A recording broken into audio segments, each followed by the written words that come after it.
Let me think.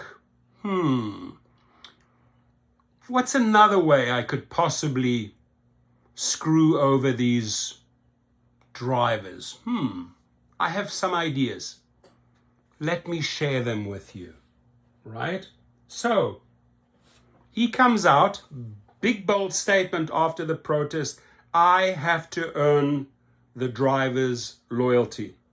We made a mistake by disregarding the drivers, right? Big statement. And on April the 1st, which is the second global protest, those words are going to resonate outside of your building in form of bullhorns, in form of posters held up. Loyalty, you show us, come outside and tell us how you are going to win back your loyalty. Now, because he has been really hammered in the last few months when it comes to earnings, right? Really been slapped down many a times in the media, in social media, because of this big word earnings.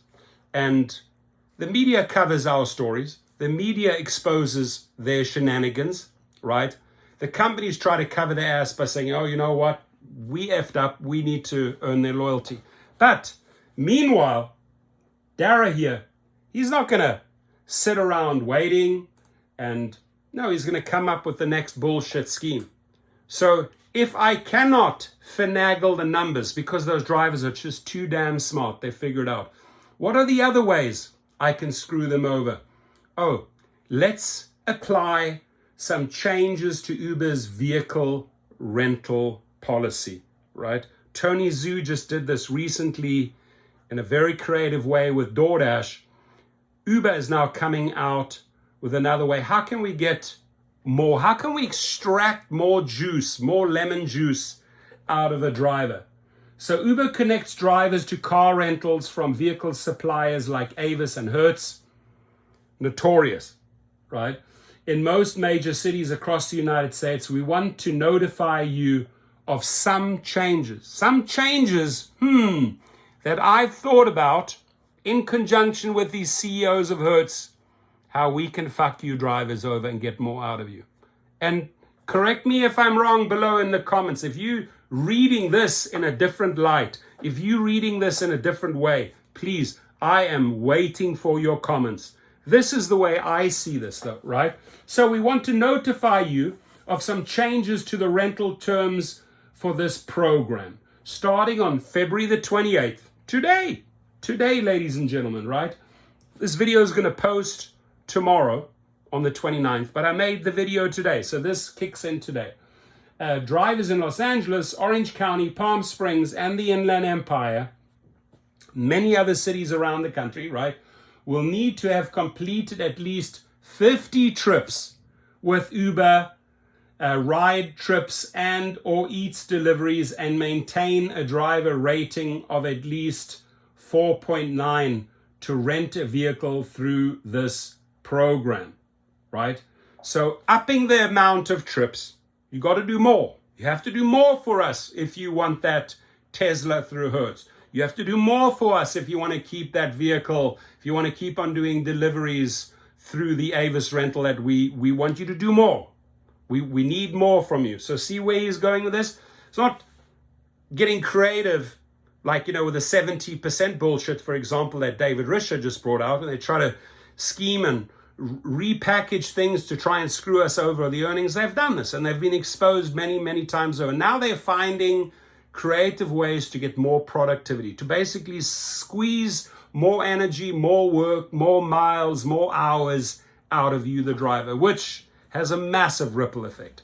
It affects the health of individuals and the stress levels in a big way, because they are literally now forcing you through all these new Uber conditions, Lyft conditions, DoorDash conditions, getting you to produce more.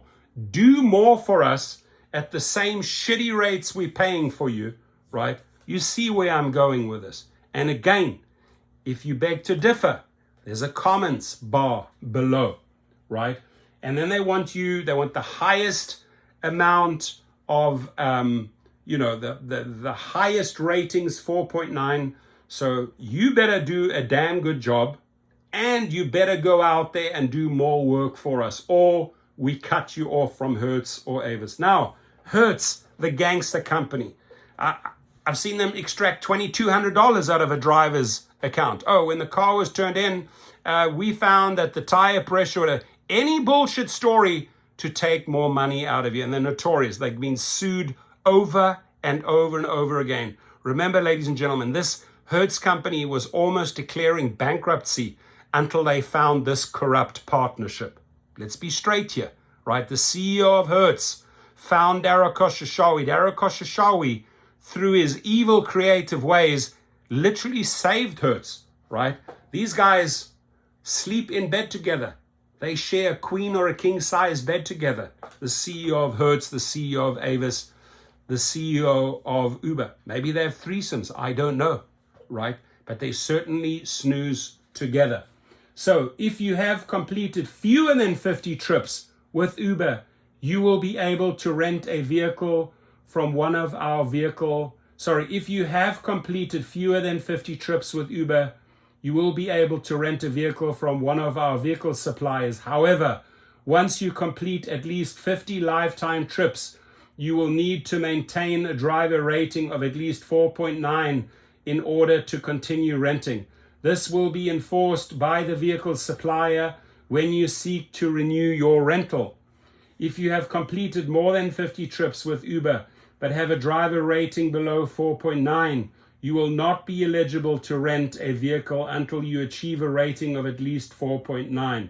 Okay, so let's keep them there. The algorithms can control this, by the way. The algorithms can control whether you're on 4.88 or 4.8. Let's keep them down there and make them work for the 4.9. You don't think that they have built this into the equation, deliberately keeping you under the 4.9? So they say, oh, you better get your ratings up to 4.9. You better drive more. If you drive more, maybe you will get up to the 4.9.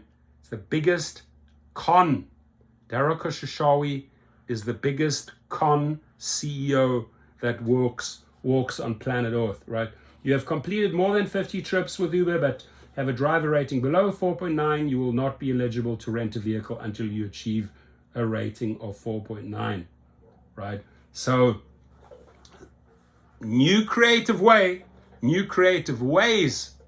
to extract more work, more pressure, right? Again, this is all about more pressure. And they can control the entire show because they have algorithms. They have algorithms that can control the ratings.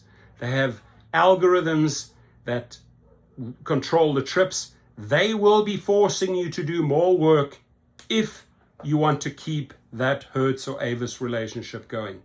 Pretty damn evil if you ask me, right? Pretty damn evil.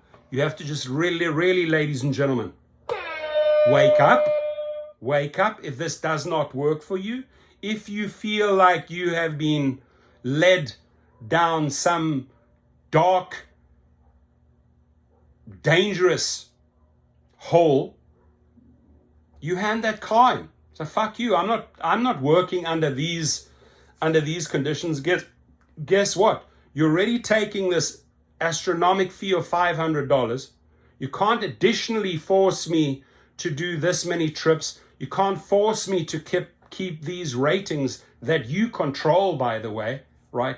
That is not what an independent contractor is about. And if this doesn't suit you, like this gentleman here, Nicholas, handed the car in. Sorry, I'm not working under those conditions. You shouldn't, ladies and gentlemen. You shouldn't work under these abusive conditions that Hertz, Uber, Lyft, Avis are enforcing on you.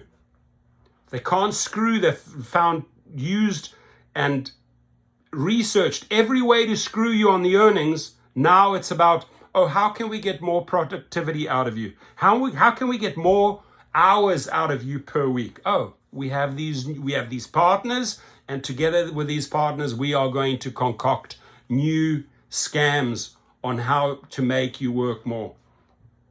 If you don't interpret this the way I do, which is fine, you're completely entitled. This is my opinion, right? Looking at this like What decisions have they made? I'm looking at this purely from a business angle, that Uber and these companies in their partnerships are trying to impose on you, right? If you read this in any other way, please, I would love to hear your comments below. Thank you, and please be safe out there.